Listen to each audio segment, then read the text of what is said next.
Hey, I'm Danny, and I'm doing 100 videos in 100 days. And the 100 days part, I'm starting to wonder about. um, I was going to give you guys a life update because I'm doing the Pacific Crest Trail, and I'm actually leaving Vegas in 16 days from now. And my gear is starting to come together. I still don't have a tent. um, but yeah, some amazing stuff happened just recently. I put in an order with Triple Crown Outfitters for a few things, including a sleeping bag and a dry sack and things like that. And I got to talking to the guy on the phone. He actually called me about the order. We talked about it a little bit. He's apparently hiked the Pacific Crest Trail like 3 times now. And so he just had like little tidbits of advice. And I was telling him where I'm at with my tent. And where I'm at with my tent is I've got this poncho, which I'm not going to put on right now, but you can see some photos in my other streams. It covers me and my pack, but it also has a really neat spot where you would stick in a trekking pole, one of these guys, right? When you pull the tip off of this, it's made for ice, right? Ice and dirt and stuff.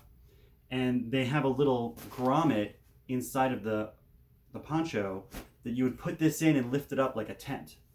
So basically this doubles as a shelter, and this is what I'm going to be using in the beginning until my tent comes in, which is basically handmade by a company called Z-Pack. And when the tent comes in, it's going to arrive here in Vegas, and I'm going to have somebody ship it to me at one of the stops on the trail. So I'm telling him this story, and he says, "Well, you know what? I've got an extra tent, and it's got a little bit of damage. The mesh, the mosquito netting. He said he had a branch fall and kind of put a mark in it, so it needs to be stitched up a little bit. But it's an extra tent. He's not using it. I could have it if I want. I just got to drive 4 hours from Vegas to, I forget where they are, but they're in California, and pick it up."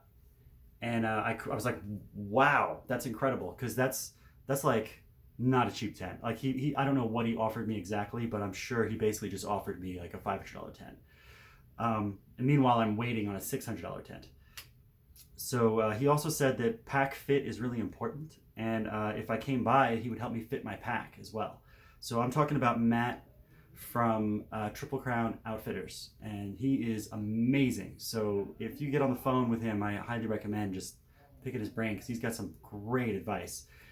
He also helped me sort out my permits, which was really cool. So still missing a few things, but it looks like I'm going to get my pack tomorrow, and then I'm going to drive out to California to get a tent and get my pack fit, and hopefully just take Matt out for dinner or something like that, because he's just incredible, and I would love to just let him talk for hours. But I was going to give you another quick gear drop. So here's some other gear I got. You already saw these, right? So here's some trekking poles I just got. They're pretty awesome. They're the same trekking poles I used when I went to Havasupai Falls, I realized. I couldn't find the ones that I already owned, so we bought more. Again, poncho / shelter. Got one of these guys with these crazy bendy legs so that I can get good photos and stuff on the trail.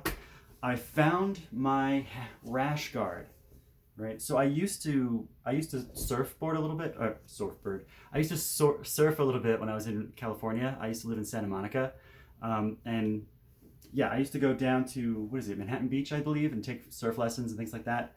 And this was a key piece of equipment because it keeps you from getting all scratched up from all the sand and wax that are on the board, but also it's super light and the sun doesn't get through it. So it's one of the things I'm bringing with me on the hike to basically not have to use so much sunscreen. It's super light. I'll be able to wear it on hot days is the idea.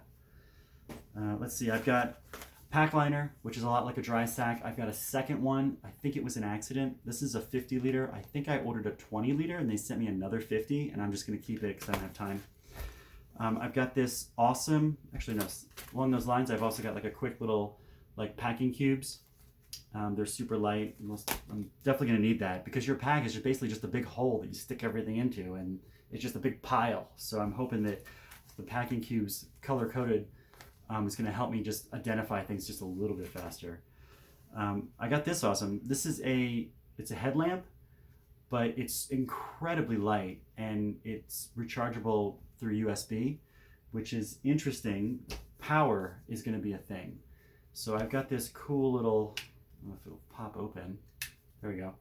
So this is like a wall plug, like one of those blocks you would use for your phone.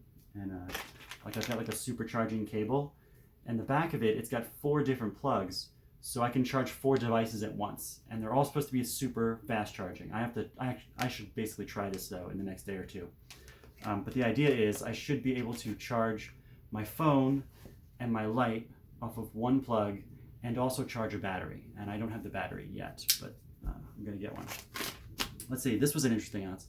So I've already got one of these, which is just a spoon/fork, but we also got one of these. I might just leave this at home. The more we talked about it, it's like, do you even need a fork? Probably not. And because it's pointy, it could possibly like break a bag or bust through like a Ziploc or something like that. So this could actually be more of a problem than it's worth. What's neat about this guy, it's a spoon, it's meant for stirring, but all this black line around it is all like rubber. So it's like a silicone scraper, basically. And the idea there is when you're eating something, you're eating it, and then you can scrape around the edges to get the last little bit out. And the more you can scrape out and eat, there's less to clean in there. So that's the idea behind this guy. Let's see, we found these, it's just like a sunglasses case, but it's super light. And it's just a little something to just be able to put a few items in and keep it separate without wasting a bunch of weight. And I think that's most of the stuff I have to share today. I found that this was interesting. A bandana became one of the items on the list, and if you think about it, it's pretty useful. You can use it for shade, right? You can use it if you're sweating too much. You can use it a bit like a towel sometimes to just get a little dry. You can use it as an actual washcloth. You can use it. There's just so many. It's so versatile that it turned out a bandana was on a lot of people's packing lists, so I picked up a bandana. Other small things, I've got a lighter. We've got that knife I showed you guys last time. I got a waterproof case for my phone. That's most of it. Oh, there's these. These are these crazy, I love this. They are high performance underwear. High performance, guys. The box actually says 2.0 on it. The idea is the material is gonna dry quickly and it's gonna wick at the same time. So cotton is not recommended. Cotton takes a long time to dry and could turn into a lot of chafing and things like that. So it's been quite an interesting experience collecting all this gear, and I'm not even done. Like I said, I still need a pack, which is supposed to arrive tomorrow, a sleeping bag, which is supposed to ship today, and I've got my backup tent, which is the poncho, and I'm going to go pick up a tent this week. So it's been pretty incredible. So great. So that's all I got for today, and I'll catch you guys next time. Maybe I'll just start doing this more often since I've only got 16 days left before I leave Vegas. I feel like things are getting more exciting and more interesting, so maybe I'll have some more to share every day from now until I go. So catch you guys later.